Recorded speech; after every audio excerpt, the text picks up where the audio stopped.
Olá, muito bem-vindo ao nosso primeiro capítulo do podcast Governo Eterno. Eu estou muito feliz, é uma satisfação enorme receber o pastor Eli Machado e nós vamos falar hoje sobre teologia, sobre vida com Deus, sobre posicionamento correto nas igrejas e vamos falar também sobre integridade nas igrejas no dia de hoje. Se apresenta, por favor, propriamente. Eu sou ministro Eli José Machado, conhecido em algumas igrejas onde eu prego a palavra do Senhor e também por alguns alunos que a gente criou um curso de estudos bíblicos. Então, as pessoas que estiverem assistindo poderão me identificar. Aqueles que não me conhecem, eu tenho um grande prazer de estar aqui me apresentando, porque penso sempre que a palavra do Senhor deve estar sendo divulgada no mais amplo aspecto que nós possamos elevá-la. E nós separamos alguns tópicos para poder debater hoje: traduções bíblicas, posicionamento da igreja, teologia da prosperidade e fé e ciência. Bom, vamos começar sobre traduções bíblicas. O que você acha das traduções da Bíblia hoje em dia? As traduções bíblicas, eu até estudo muito essa questão porque é importantíssimo a gente observar a origem das palavras bíblicas, porque há muitas traduções aí que mudam o sentido da palavra. E se a gente perde o sentido da palavra, a interpretação de todo o texto se perdeu. Sim.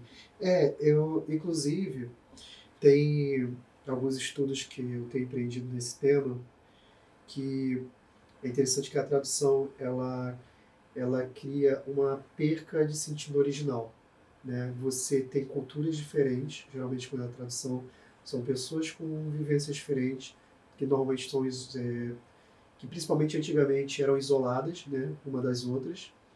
Hoje em dia tem globalização, então a cultura já se aproxima mais. Mas principalmente no contexto da tradução bíblica, eram pessoas que muitas vezes estavam isoladas ali. E, por exemplo, o grego koiné era uma variante comercial, né? Ela não era uma variante usada pelos judeus no seu dia a dia. Lá eles falavam aramaico e hebraico. Então o que acontece? Quando você tem uma pessoa que cresce numa cultura forte, como é a cultura judaica, que é uma cultura que ela permanece com uma grande preservação até hoje, né? Então, quando você cresce numa cultura dessa, a convivência com seus pais, a convivência com a sociedade, ela, na verdade, cria o significado das palavras. O significado das palavras está diretamente ligado à vivência. Então, realmente, uma tradução, quando você pega uma cultura, apesar de você estar vendo em grego, né, se você pega e desloca isso da cultura para a cultura grega, aí você está perdendo sentido. Porque mesmo que isso tenha sido escrito em grego, que existe a possibilidade de não ter sido escrito em grego, talvez a gente só não tenha o original, ela colocar a cultura grega ali, ela torna a coisa mais imprecisa, né? Você termina tendo um deslocamento que você faz que as pessoas leem de uma forma mais superficial. E você tem razão nisso aí, porque, veja, a Bíblia é um livro espiritual. Se nós vamos ler a Bíblia só no sentido literário, você, por mais inteligente que você seja, se você retirar daí aquela questão cultural que está por trás, você vai perder a essência daquela coisa espiritual. Então, quando Jesus criava os paradigmas e usava aquelas interpretações, exemplo, ele coloca lá o filho pródigo, você vê aquela passagem do filho pródigo, ele ali coloca 3 pessoas na relação. Ele coloca aquele filho que havia dentro daquele costume que ele poderia receber o seu quinhão e se afastar da família. Mas se ele gastasse aquele quinhão que antecipadamente ele recebeu com mulheres, ele seria condenado à morte pela lei de Moisés. Sim. E tanto é que o filho que ficou em casa, ele diz assim, esse rapaz gastou tudo com mulheres, quando a palavra diz que ele gastou dissolutamente. E você vê que Jesus procura colocar isso para mostrar a lei, as pessoas que circundam aquela pessoa que está no problema, o pai trazendo aquele filho não como servo, mas como filho, porque ele estava perdido, mas foi resgatado. Então você vê, Jesus ali coloca todos os costumes de época para ele fazer uma parábola para mostrar o que acontece com aquela pessoa que se afasta desses princípios formais da vida humana. Sim. Muito interessante isso que você falou. É muito interessante, porque, inclusive, isso me traz uma lembrança, uma coisa que eu estava pensando recentemente, que às vezes nós, querendo estudar mais para conhecer, para poder entender mais a Bíblia, tem alguns que argumentam, não, porque você tem o Espírito Santo, então por que você está estudando? É um contrassenso, né? Porque o Jesus mesmo disse, você tem que amar a Deus com todo o seu entendimento. Né? E com todo o seu entendimento, aí quando você pega Provérbios, diz que o princípio do temor, quer dizer, o princípio da sabedoria é o temor a Deus. Ou seja,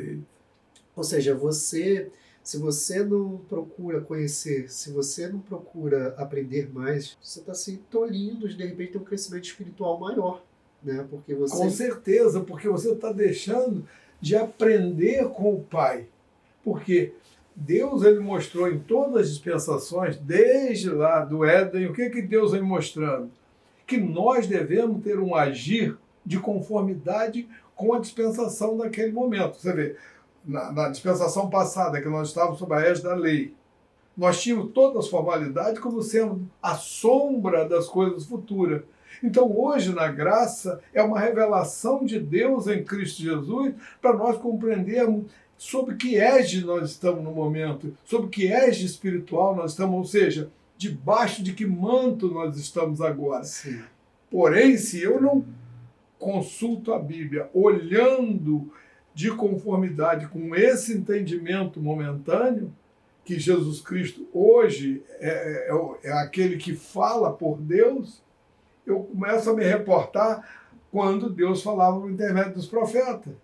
Aí é diferente. Como é que Deus falava pelo profeta? Ele não poderia falar porque Jesus ainda não existia. E Jesus vem para inaugurar um novo tempo. Então, o novo tempo de Jesus, tudo tem a ver com o que Jesus fala. Enquanto que a época da lei, as coisas eram faladas de conformidade com a lei. Nós não tínhamos ainda a graça. Então, toda essa leitura bíblica e essa compreensão do dia a dia vai nos levar a entender o propósito de Deus com relação à humanidade. Sim. Agora eu quero te fazer uma pergunta sobre o seguinte: graça. A graça, tem muitas pessoas que falam que você não precisa se preocupar em pecar, em se santificar, não santificar por causa que a graça a fé já justifica todas as coisas. Muito bem. Então, o que você acha disso? O pano de frente nos mostra isso. Mas vamos imaginar o seguinte: se eu sou uma pessoa que compreendi o meu novo nascimento, que eu sou uma nova criatura, eu não posso fazer mal a você, eu não posso pecar, porque para mim o pecado já vai ser, vamos dizer assim, uma mancha. Eu começo a verificar que eu não nasci para pecar. Quer dizer, por isso que lá diz assim, o pecado não é, isto é, a salvação não é dom de vós, é dom de Deus, porque vem pela fé. E esta fé não é dom de vós. Então você vê, você quando penetra neste mundo espiritual da graça, você começa a ser agraciado com as obras do Espírito Santo para a sua compreensão ficar aguçada. E você compreendendo, você vai entender que, evidentemente, que se você pecar, a sua carne vai ser eternamente pecadora. Mas Quando você peca, você já vai pedir perdão porque você compreendeu que o pecado não lhe faz bem. Você começa a se sentir mal. Um homem que está com Cristo Jesus não vai querer matar o outro, não vai querer roubar, não vai querer ofender, não vai querer fazer, vamos dizer assim, fofoca. Por quê? Porque ele sabe que aquilo não é digno. Evidentemente que todas as coisas são listas, mas nem todas me convêm. Então eu exatamente. preciso ter esta razão que a graça vai me dar numa compreensão superior, porque eu passei a vivenciar. Você passa a ter discernimento. Isso mesmo, você passou a então entender. Você começa a filtrar o que você quer ou não quer fazer, porque você quer estar na presença, porque você ama a Deus, você quer estar na presença dele, né? E ele vai te instruindo os seus sentimentos, as suas razões começam a ser muito mais organizadas. Você começa a ser uma pessoa muito mais sensível e muito mais vitoriosa. Aí a vitória vem. Essa que eles explicam aí.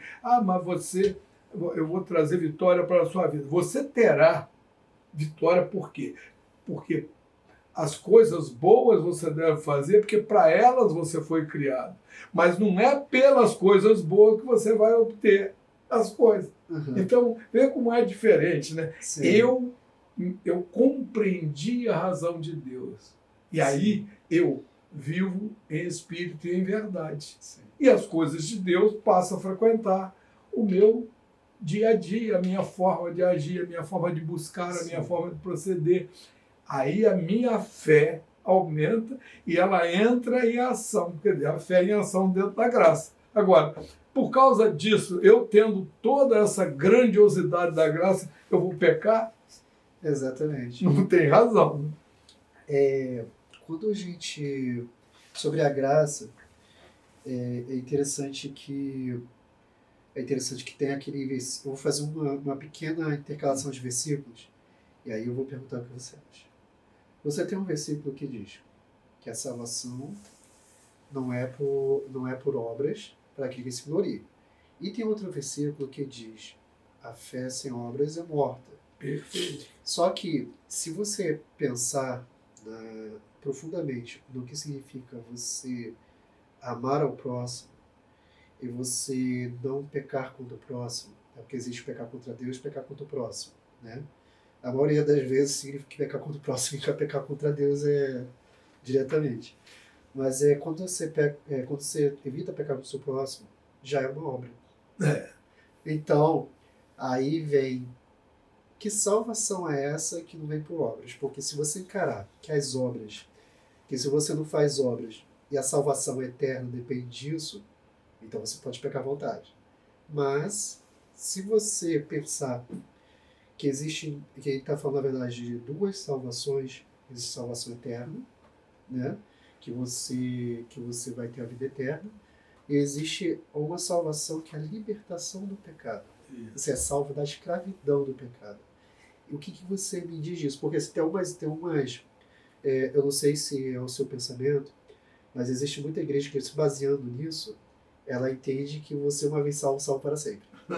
Mas se você agora, quando você começa a pensar nesse circuito de versículos, você vê que ele está falando da mesma salvação que a salvação eterna, a salvação da libertação do pecado.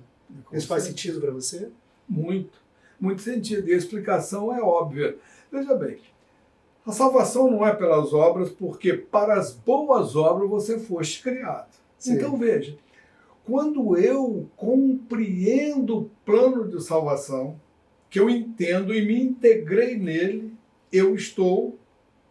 Aí sim, as obras que ali eu praticar, eu vou fazê-las por bondade.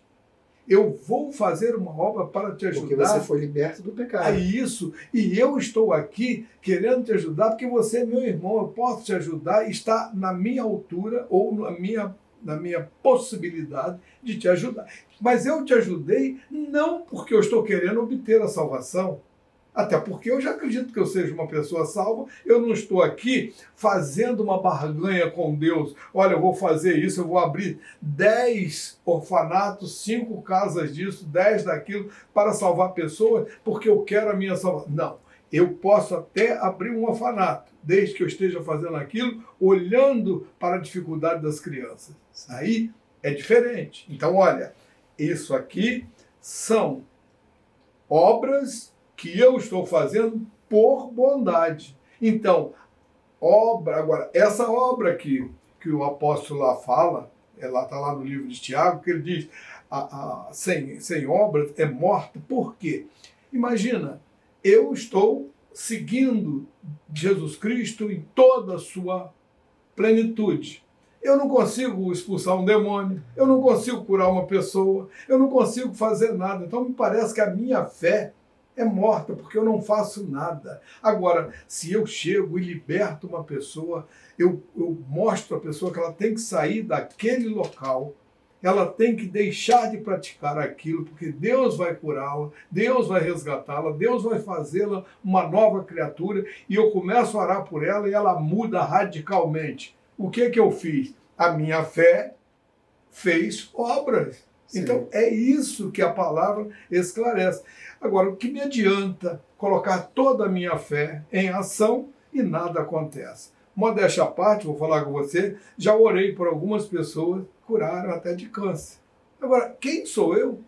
Eu sou quem fez isso? Uma mera criatura. Isso aí, apenas naquele momento, eu fui usado pelo Senhor para operar aquela obra para aquela pessoa que, de alguma forma, é para o crescimento do reino de Deus. Porque Deus não vai fazer obras de qualquer maneira. As obras de Deus têm sempre um fundamento para o engrandecimento do seu reino. Então, mais ou menos, essa é a minha, vamos dizer assim, a minha visão a esse respeito das obras. Hoje, curiosamente, eu estava olhando o YouTube e eu terminei vendo uma menina que era protestante há 28 anos. Ela se tornou católica. Eu não soube o que pensar daquilo. O que você acha disso? Ela se tornou católica. Tudo bem. Mas eu pergunto, o catolicismo tem algumas regras pré-estabelecidas que são regras de adorações a pessoas diferentes de Deus. O que eu também já fui católico e deixei de ser católico. Por quê?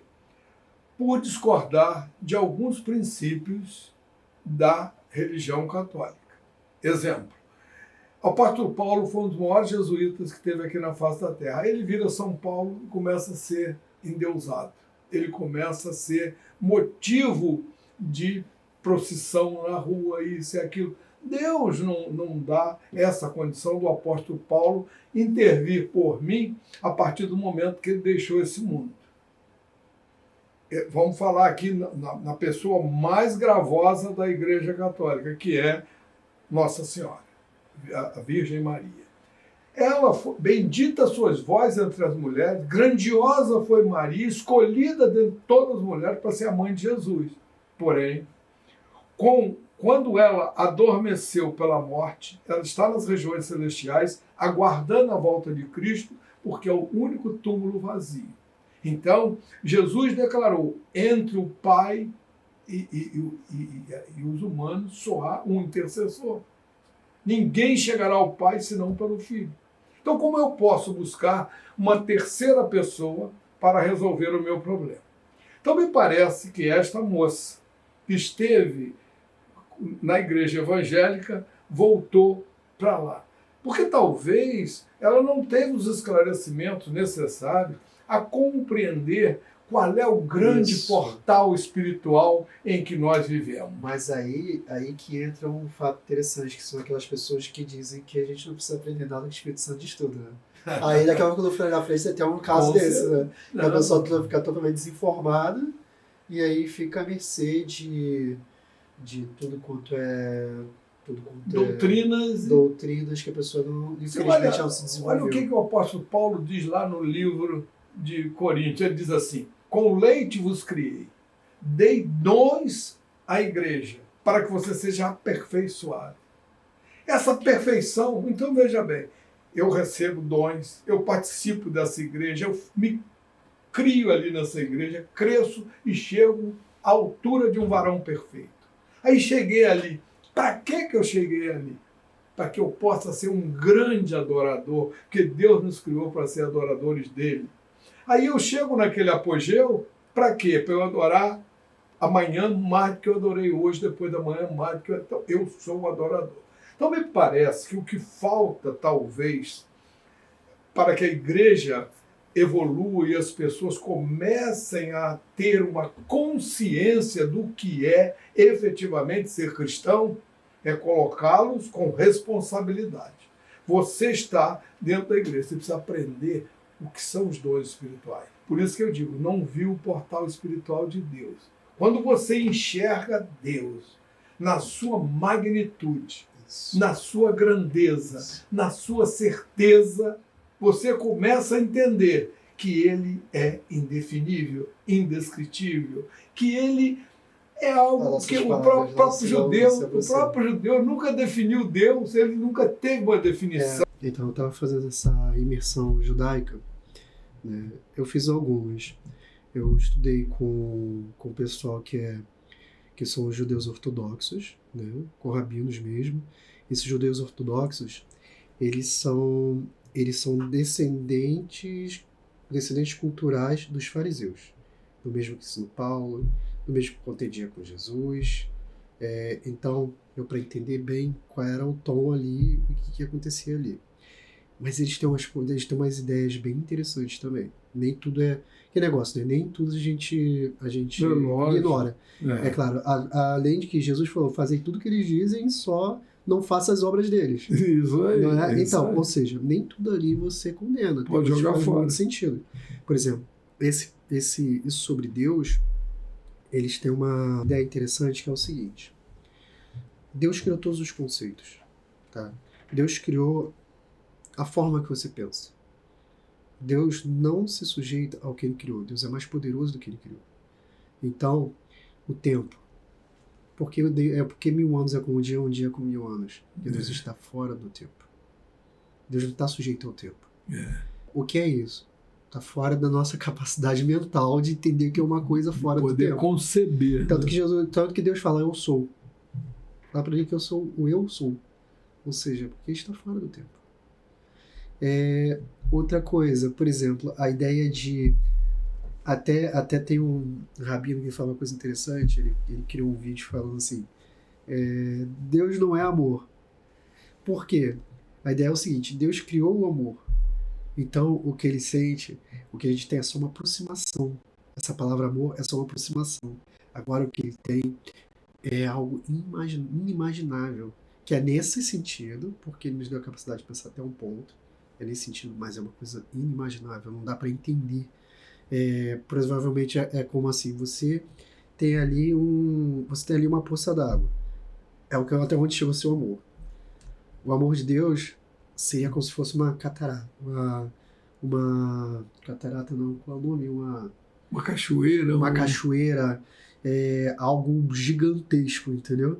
Mas você não consegue saber exatamente o que é isso. Você se aproxima. Mas dentro disso aí, eu vejo o seguinte, que, exemplo, o amor de Deus é próprio dele.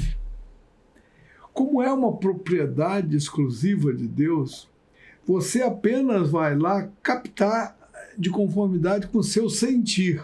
Mas eu te pergunto, você está apto a sentir tudo aquilo? Exato. Você está apto a compreender as leis de Deus?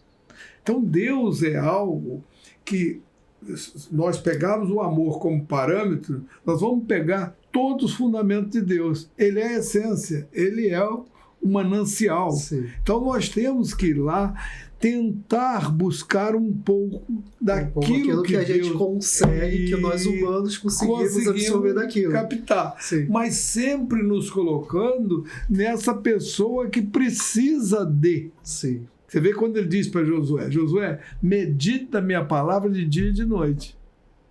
Aí você ser corajoso, mas medite.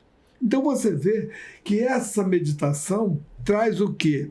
Um conhecimento, e esse conhecimento vai te dar o quê? Profundidade. Sim. Porque senão você não tem como se aprofundar. A sua ferramenta pequena para você captar todas. É difícil. Infelizmente, aqui no mundo você tem mentes e mentes. Sim. As pessoas, vamos dizer assim, captarem todo um conjunto de ideias, é preciso que ela tenha vários escaninhos na sua mente para ela ir captando. Você tem que entender disso, daquilo outro. Mas tudo isso é preciso que você compreenda a razão e o porquê daquelas coisas. Porque sem compreender a razão, você não vai entender. Jamais entenderemos a Deus se você não buscar a gênese da criação da raça humana. Por que Deus criou a raça humana? Quando e como? Sim. Ou seja, Deus primeiro criou todas as coisas, criou o universo. Tudo estava desenrolando naturalmente quando ele resolve criar a raça humana. Sim. E ele diz, aí sim, ele se recria na segunda pessoa dele e diz, façamos o homem imagem e semelhança. Agora, essa aí, imagem e semelhança, há uma interpretação também, porque a semelhança entendeu? Não é uma semelhança daquilo que seria criado. Então, nós precisamos entender toda essa compreensão, na tradução até essencial, para que depois possamos compreender a terceira pessoa, que é o Espírito Santo, ou seja, a forma triuna de Deus agir. Deus age triunamente e não de três maneiras. Ele está em todos, mas, porém, ele se reveste de uma segunda pessoa para realizar um determinado fato. E se reveste da terceira pessoa para, vamos dizer assim, administrar. Então, até tem um princípio que diz, Deus imaginou, Jesus Cristo realizou, o Espírito Santo administra. Interessante, né? Porque tudo está pronto, mas precisa ser administrado. Sim, Jesus é a manifestação de Deus no mundo, né? É isso aí. Ou seja, Deus é o inefável, o inexplicável, ele não é contido em forma, então aqui no mundo ele se manifesta como Jesus, né? Perfeito. E realiza as coisas. E hoje, como Jesus já foi assunto aos céus, ele vem pelo Espírito Santo. Sim. Uma coisa interessante, mas antes disso, é só para não sair totalmente do assunto, eles falam que Deus, que na verdade as palavras hebraicas sobre Deus, Elohim, etc., elas estão ligadas a ações de Deus. Por exemplo, quando Deus vai fazer ação tal, na verdade se usa uma palavra hebraica específica. Por exemplo, Elohim. Elohim é usado quando ele cria algo. Uhum. Entendeu? Aí quando tem uma outra atividade dele, aí você usa outra palavra. Ou seja, a gente vê Deus sobre as atividades que ele faz no mundo. Entendeu? Assim a gente entende Deus. A gente não é capaz de entender a essência, mas a gente é capaz de entender a atuação dele no mundo. Aí sim você vê Jesus falando como que vocês não conhecem a Deus, mas o Filho revelou. Isso aí. Certo? Porque, na verdade, você tem as ações de Deus no mundo. Né? Você tem os acontecimentos, Deus se revela através disso. Outra coisa sobre o que você está falando, interessante, é sobre a capacidade que a gente tem. Os judeus eles têm também uma comparação bem interessante. Eles comparam que nós somos como vasos. Né? Então, eles usam uma forma figurativa de colocar a glória de Deus como se fosse luz. Que é bem interessante, que bate certinho com o que João fala sobre que a luz vem ao mundo, etc. Isso aí. Né? Ou seja, é um conceito familiar ele já. A ideia da luz. Né? Então, a ideia da luz, quando eles falam, estão falando da glória de Deus, da força, da potência, todas aquelas coisas que a gente não consegue, que é tão grande que a gente não consegue dizer. Então, eles falam que isso é como se fosse uma luz. E nós fomos feitos como vasos para receber essa luz. Mas olha só, de Deus. Eu gostaria de colocar aqui uma coisa interessante para aclarar a glória e a luz. Porque, veja bem, me parece que a luz é o entendimento a respeito das coisas de Deus. E a glória de Deus é o feito de Deus sobre nós. Observa o seguinte, visão interessante também. Quando foi feita a primeira igreja na terra, que Deus vai lá e diz, faça lá tudo conforme do monte te mostraste. E no momento que eles criaram aquela tenda, que era a réplica do que Deus ensinou, eles não puderam entrar na tenda. Por quê? Porque a glória de Deus estava sobre a tenda. Sim. Eles não conseguiam entrar. Sim. Um segundo evento, quando Salomão inaugura o templo, eles, quando oraram, a glória de Deus encheu o templo, eles não podiam entrar.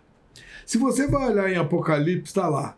E a glória de Deus, ou seja, depois da batalha final, eles chegam lá e diz, eles não puderam entrar porque a glória de Deus estava sobre aquilo. Então você vê que a glória de Deus é algo, vamos dizer assim, que transcende a nossa possibilidade, ou seja, é muita energia, é muita força, é muito acontecimento para um evento só.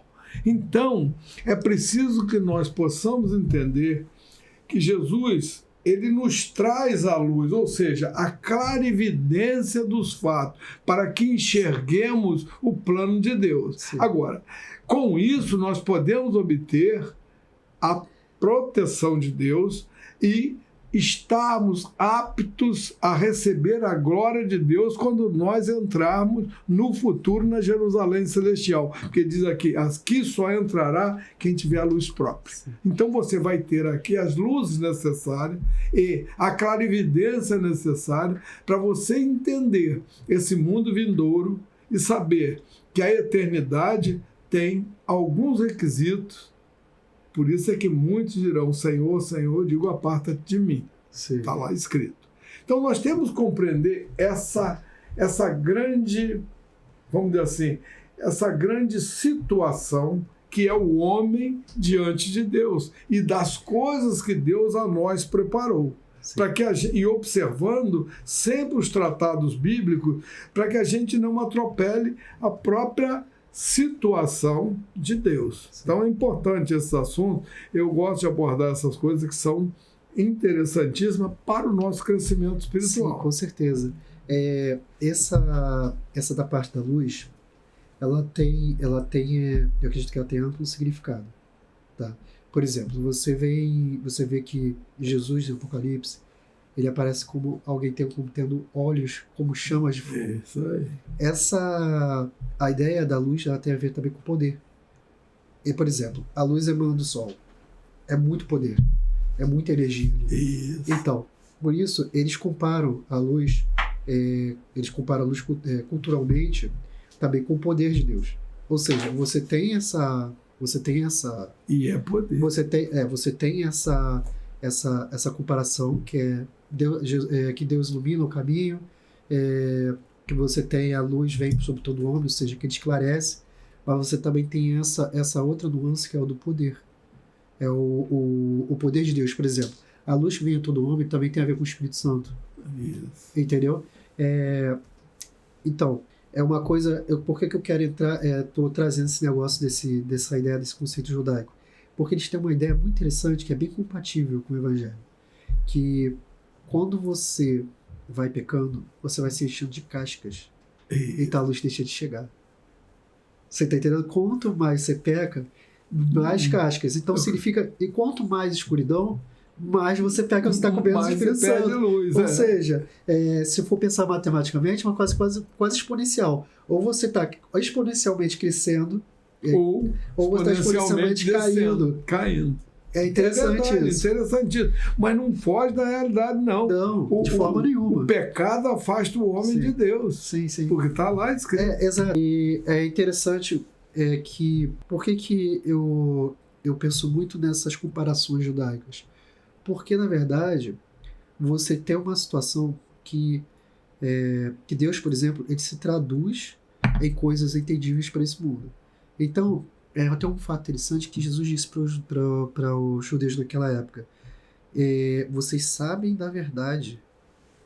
Tá entendendo? Ou seja, Jesus usou, naquele momento, termos facilmente compreensíveis para eles. É verdade. Entendeu? Tem algumas obras judaicas, essas obras judaicas que falam sobre esses termos, elas são contemporâneas de Jesus. Posicionamento da igreja. Não, eu tenho um assunto interessante. Temor. O quê? Temor a Deus. Como é que as pessoas compreendem isso? Isso. Porque isso aí existe uma divergência enorme na compreensão das pessoas. Enorme. Né? As pessoas, elas levam isso para um... É um assunto polêmico. É um assunto bem polêmico, né? Eu pelo menos eu vejo o temor da seguinte forma, né? Bom, sobre o temor, existe uma compreensão que é o seguinte: existe o temor correto, né? Existe o temor que atormenta. Que é de Deus, não atormenta. Certo? Certo. Então, aquelas pessoas que estão com temor de ir para o inferno, elas estão com temor errado. Porque esse é o tipo de temor que já inferniza a pessoa, certo? Já vai infernizar a pessoa em vida. Então, isso não pode ser o temor correto. Tem um outro temor que a pessoa na verdade, ela teme que Deus não vai responder ela. Isso não é o temor que leva ao desenvolvimento da fé. O temor correto é o temor, quando você começa a ter um entendimento de Deus, você já vai conhecendo mais. Ou seja, quando você conhece mais, você vai terminar tendo um relacionamento maior com Deus, né? Que você vai começar a ver a grandeza dele. Você começa a entender o quanto que ele é grande. E aí isso te leva a um crescimento, porque você já começa a desenvolver o real temor. Não é o temor do medo, mas é o temor da grandeza. Eu acho que você definiu aí temor e medo. Veja, eu tenho medo de determinadas coisas que podem me causar mal. Sim. Mas eu tenho temor de ofender o meu amigo. Por quê? Porque às vezes uma palavra mal apresentada ou mal colocada, eu posso ferir você num ponto, ou ferir uma pessoa quando ela não merece. Então, o meu maior temor é ferir aquelas pessoas ou desagradar aquelas pessoas que efetivamente confiam em mim. Porque aí é uma grande desilusão. Você quer desagradar porque você ama. É isso aí. Então, esse temor que a gente tem é de desagradar a Deus, ou seja, esse Deus que é tão grandioso, que é tão puro, que é a essência da pureza, a essência do amor, qualquer essência das leis, dos sentimentos, o que você quiser imaginar, Deus é a essência. Exatamente. Então, eu, na minha vã filosofia, desagrado a Deus. Então, meu temor é desagradar a Deus, porque eu sei que quando eu desagrado a Deus, as consequências não são porque Deus vai me castigar na causa e efeito. É porque existe uma lei pré-estabelecida que, se eu o bem faço, o bem acontecerá. É um conjunto de leis que me levam a essa conclusão e a essa condição. Se eu estou sob a égide da vontade de Deus, tudo será profícuo na minha vida. Mas se eu estou sob a égide do mal, os percalços virão à minha vida. Sejam percalços materiais, sejam percalços físicos, sejam percalços espirituais. Por quê? Porque eu não me tornei íntegro nas coisas de Deus. Por isso que ele disse, o reino de Deus está dentro de vós. Quando você entende o plano e a vontade de Deus, você começa a ter um agir natural. A nossa intercomunicação, ela só acontece quando eu te compreendo, você me compreende. E com todas as pessoas. Marido e mulher jamais viverão juntos se não houver uma compreensão que há de haver o quê? Uma afinidade. Sim. Quando há afinidade, tudo vai acontecer. Agora, eu só vejo defeito. O amor, como diz o apóstolo Paulo, o amor não vê isso, não vê aquilo outro. Quer dizer, o amor é puro, o amor é sincero, o amor se torna uma só pessoa.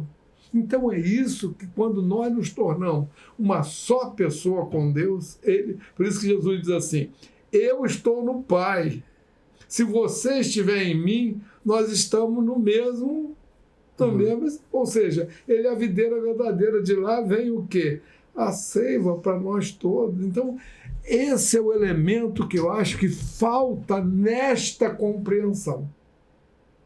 A palavra de Deus na sua pureza e a essência dela para te transformar, para você nascer de novo da água e do Espírito, como disse lá Jesus. Porque se você é nascido da carne, é carne, nascido do Espírito, é Espírito. Então, quando você recebeu essa centelha espiritual, você não vai querer mais sair daqui. Por quê? Porque essa centelha vai te dar o quê? O manto sagrado de Jesus sobre a sua vida. Jesus cuidará de vós. Jesus estará em todos os momentos da sua vida. Jesus estará te transformando em cada circunstância. Isso que nós estamos fazendo aqui, qual é o nosso desejo? Que as pessoas possam compreender esse plano de Deus, estar presente com Deus, integrar-se e entregar-se a Deus em espírito e em verdade, para que Deus possa efetivamente atuar na vida dele. Não é um faz de conta, não é eu sou convencido, não, eu sou convertido. Quando eu me converto efetivamente, compreendo esse Deus nessa dimensão que nós estamos falando, que ele é de todas as coisas, e que nós somos diminutos para compreender tudo isso, que precisamos trocar ideias e compreendendo. A minha compreensão faz a sua compreensão faz. Nós somos irmãos que estamos nos integrando. Agora, quando eu acho que eu sou o dono da verdade, deixei de entender as coisas de Deus. Amém? Amém. Eu estava um dia eu fiz uma trilha, né? E aí a gente foi por dentro de um cânion embaixo, sabe? As paredes eram enormes. Tem uma parte que a gente chegou na cachoeira, chama Cachoeira do Dragão. E essa cachoeira a gente tinha que ir pelo rio, e a gente só podia ir nadando. E a gente chegou num ponto que se chama essa Cachoeira do Dragão. Ela é tão grande, quando ela cai a água lá de cima do cânion, ela cai de 2 lugares, e quando ela bate no chão, ela cria uma fumaça. De um vapor d'água. Né? Ela tem um vapor d'água, e esse vapor d'água, o negócio é tão grande que você não consegue tirar uma foto por inteiro e transmite a grandeza daquilo. É um negócio enorme. E isso, quando você está ali na hora, você sente é uma espécie de uma admiração, mas é uma coisa que entra dentro de você. E aquilo ali você diz, uau, como isso é grande. Como é grande. Ali no ponto você olha a natureza e fala, nossa, como as coisas podem ser grandes. Como eu sou pequeno dentro desse conjunto de coisas. Né? E isso é um temor. Eu entendo que esse seja o temor a Deus. É quando você começa compreender a perceber a sua situação. E isso envolve aprendizado. Né? A pessoa realmente ela tem que evoluir em aprendizado. Ela tem que procurar, ir na sua igreja, né? Procurar fazer seminário, e procurar evoluir mesmo. Participa das escolas dominicais. Submetimento às coisas que são do alto. Sim, né? Exatamente. Primeiro, isso vai proteger a fé dela. Né? Ela vai entender e ela não vai ser seduzida por qualquer pessoa que disser alguma coisa enganosa.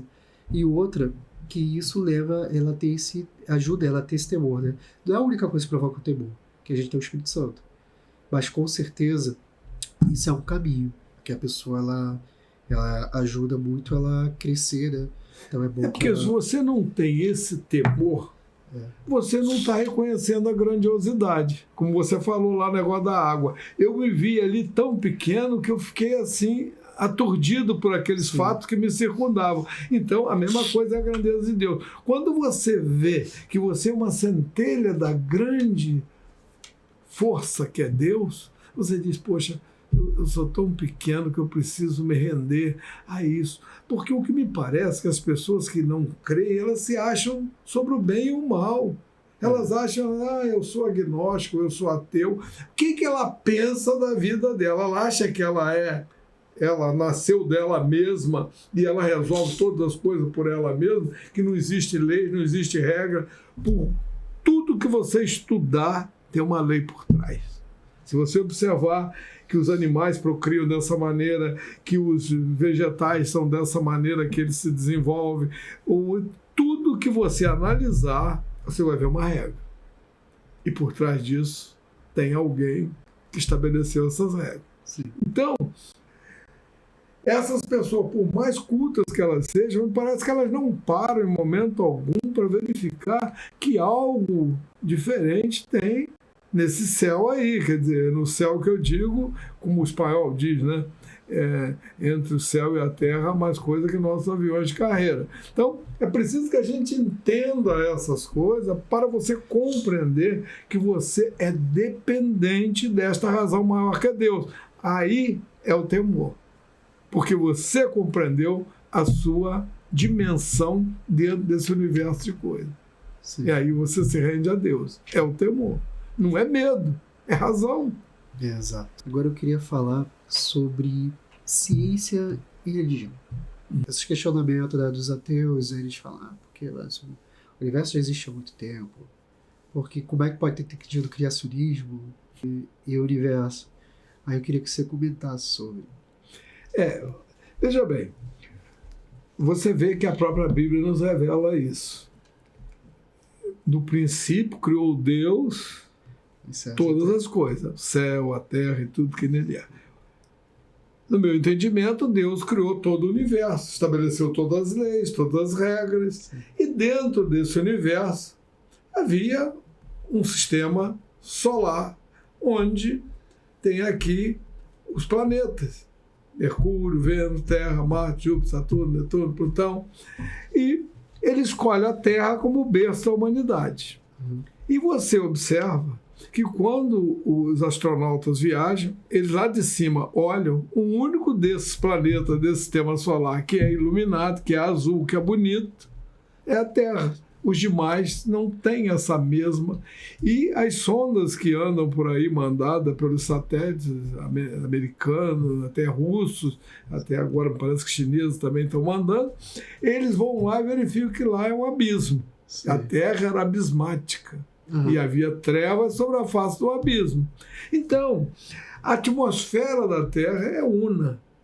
Então, quando Deus criou todas as coisas, ele cria também essa possibilidade. Então, quando ele resolve criar o berço da humanidade, aí poderá haver berços em que Jesus diz, na casa do meu pai tem muitas moradas. Ele pode ter outros berços para a humanidade, mas a Terra é um berço dessa humanidade. E aqui, Deus, quando nos colocou nesse berço, ele colocou regras e normas. Isso não quer dizer que outrora não pudesse ter outras coisas, porque diz que Satanás era o querubim que reluzia dos minerais. Se nós observarmos, há fósseis aqui de 15 milhões de anos, a coisa toda. Mas se a Terra era um abismo, ele pode ter sido outrora algo esfuziante que se tornou abismo.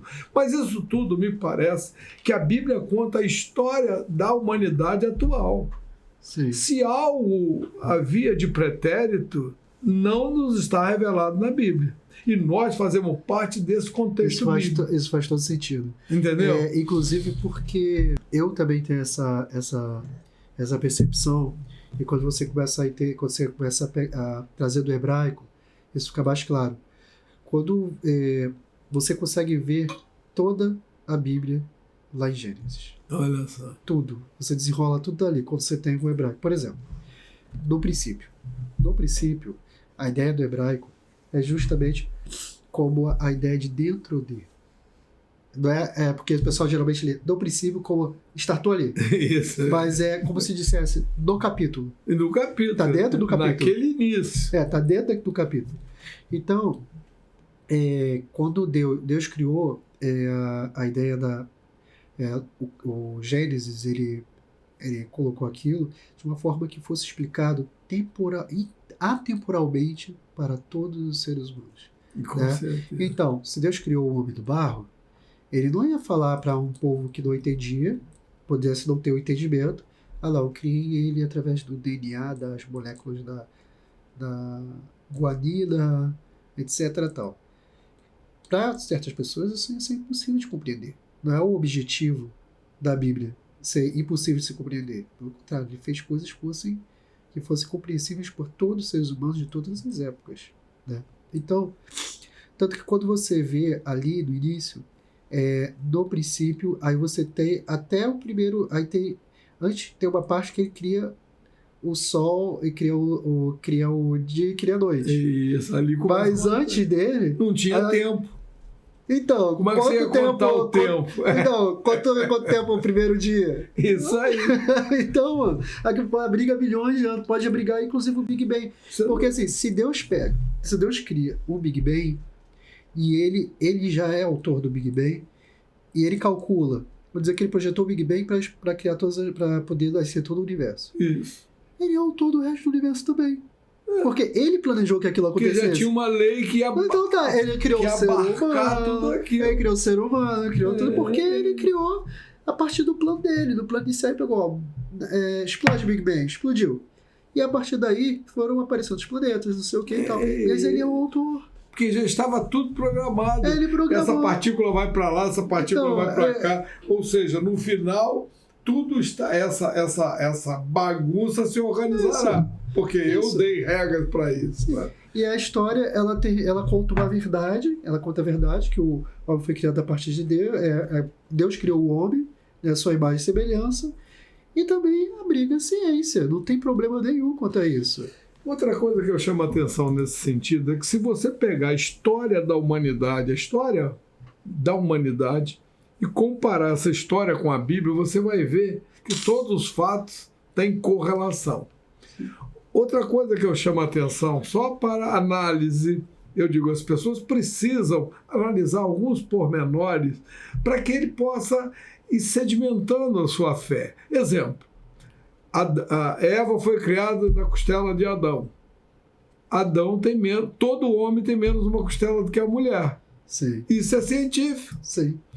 Já sabe que hoje eles pegam uma peça de um animal e fazem um animal parecido. Olha bem, que eles fazem a clonagem. Primeiro a clonagem foi feita, Eva lá que Deus fez com toda a sua coisa.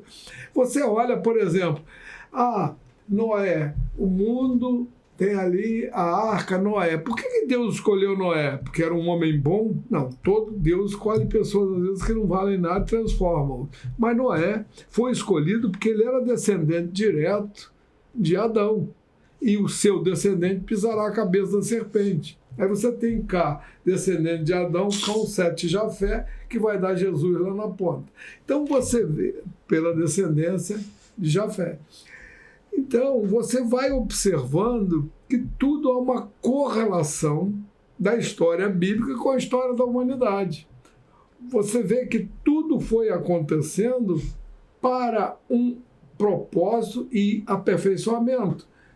Vamos supor, Moisés fica 40 anos cuidando de ovelha. Depois ele cuida 40 anos da humanidade. Ele lá estava fazendo uma experiência com os animais para ele saber como que ele cuidaria aqui.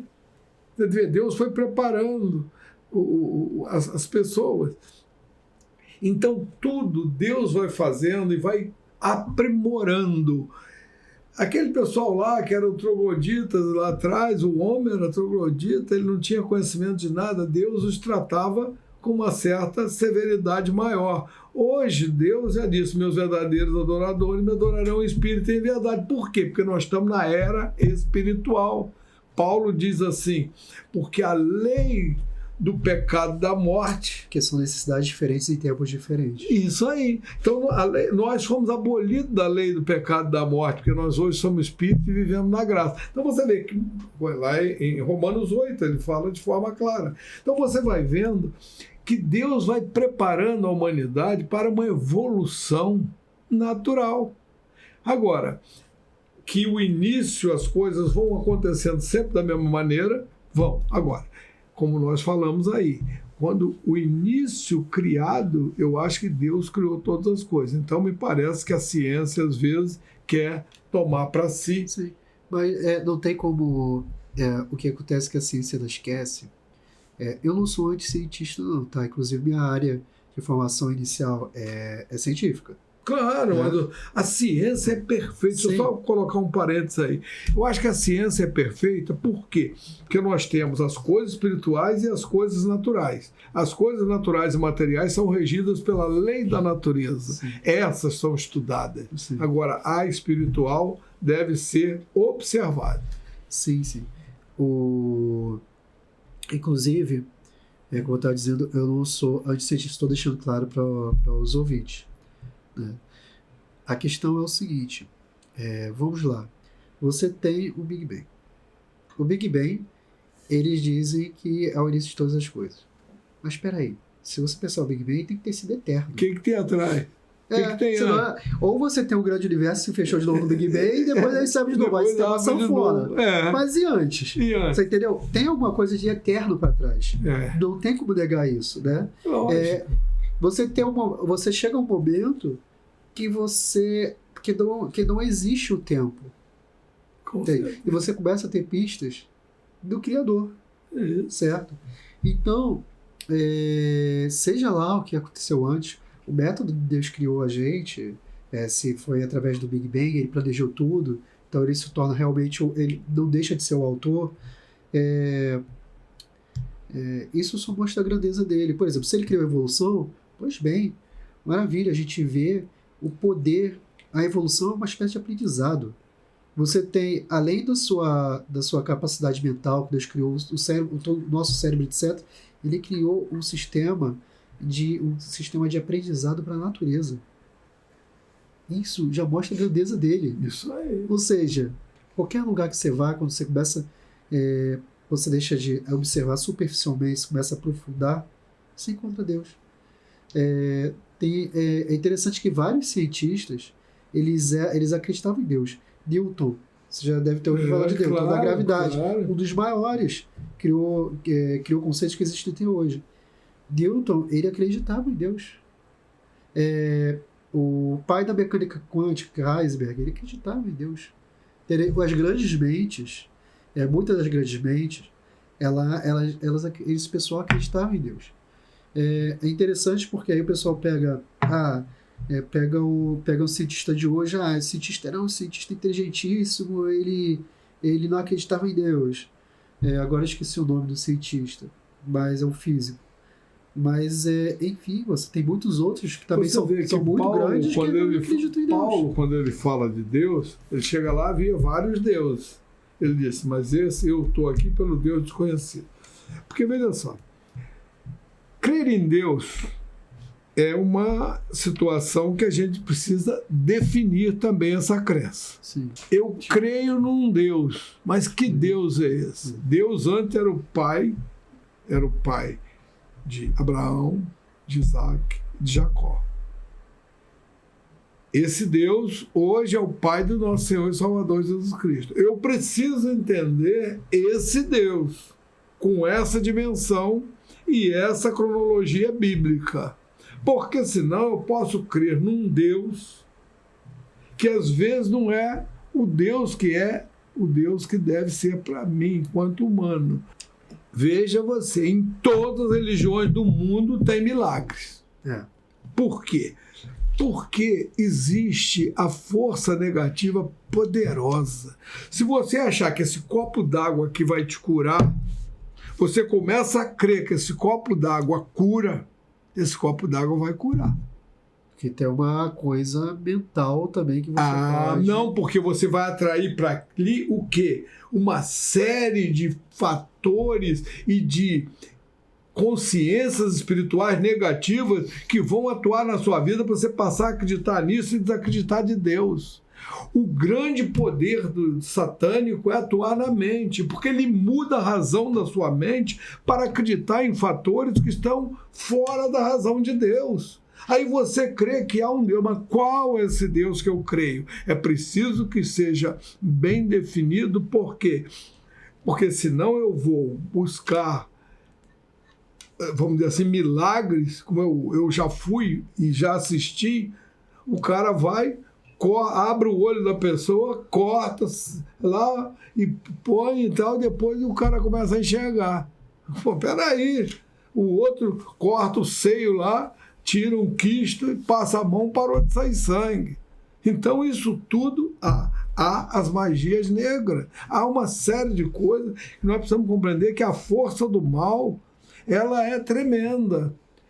Porque senão nós começamos a acreditar nos feitos das imagens, como estão aí, porque fulana fez. Ela fez, mas será que foi? Porque Deus disse, eu não quero imaginar do que há em cima do céu, embaixo da terra, e nem que você as adore, nem que preste culto. A humanidade está prestando culto aí a tudo. Por quê? Porque perdeu essa concepção de que o mundo maligno age tanto quanto age o mundo deístico. Agora, se eu estou com Deus, eu aborto da minha vida essas condições e começo a viver uma vida em Deus Pai Todo-Poderoso. Deus Pai do nosso Senhor e Salvador Jesus Cristo, que por adoção em Cristo Jesus também passa a ser filho.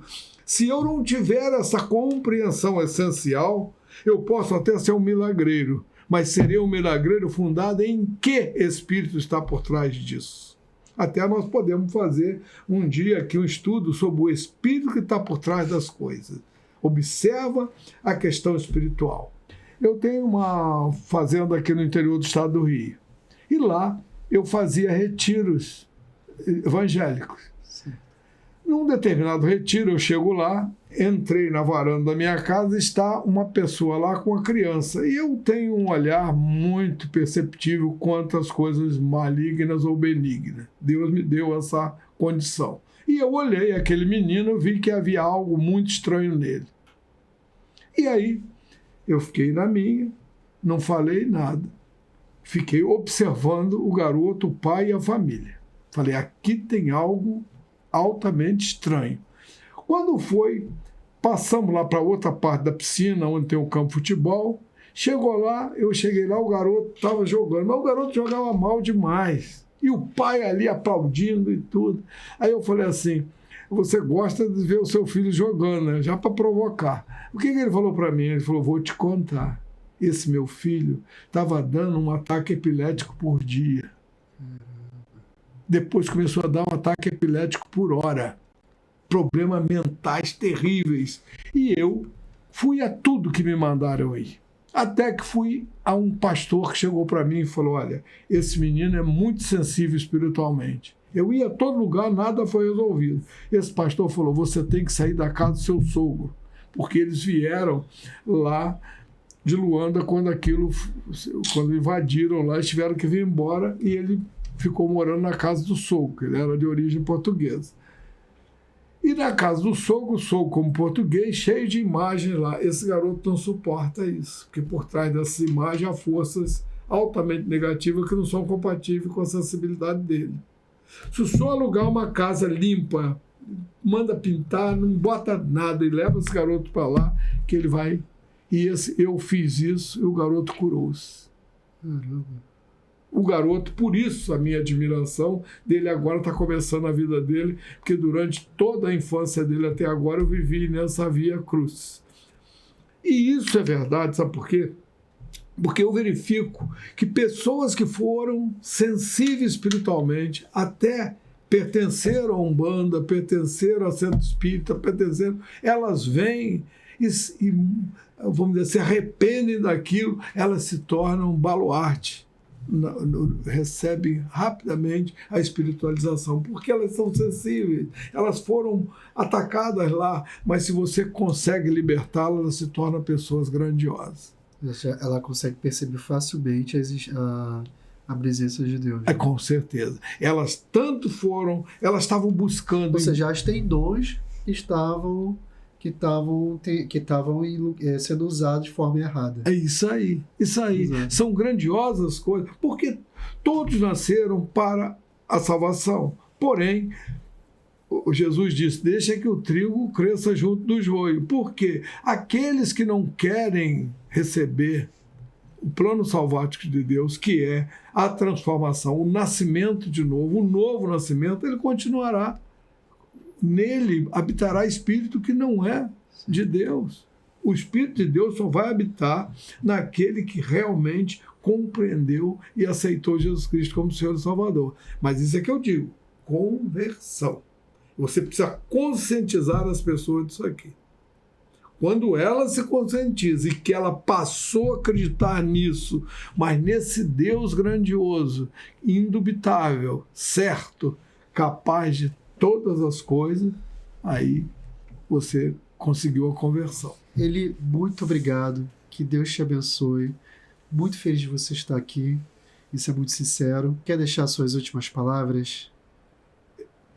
Claro que quero. Eu quero até, nessas minhas últimas palavras, em primeiro lugar, agradecer a oportunidade de nós estarmos aqui trocando ideia a respeito de vários temas, mas sempre com o objetivo que é buscar nosso Senhor, Salvador Jesus Cristo em Deus Pai Todo-Poderoso. E por causa disso, eu não quero deixar uma bênção aqui nesse momento, orando a Deus para que Ele nos use, não só para esse esclarecimento, mas também para trazer bênção para tantos que estão precisando. Então, que elevemos nosso pensamento a Deus, e eu vou declarar aqui: Senhor Deus e Pai Todo-Poderoso, em nome do nosso Senhor e Salvador Jesus Cristo, e pelo poder do Espírito Santo que nos une, meu Pai, eu quero aqui neste momento pedir cura, pedir libertação, pedir transformações de vidas.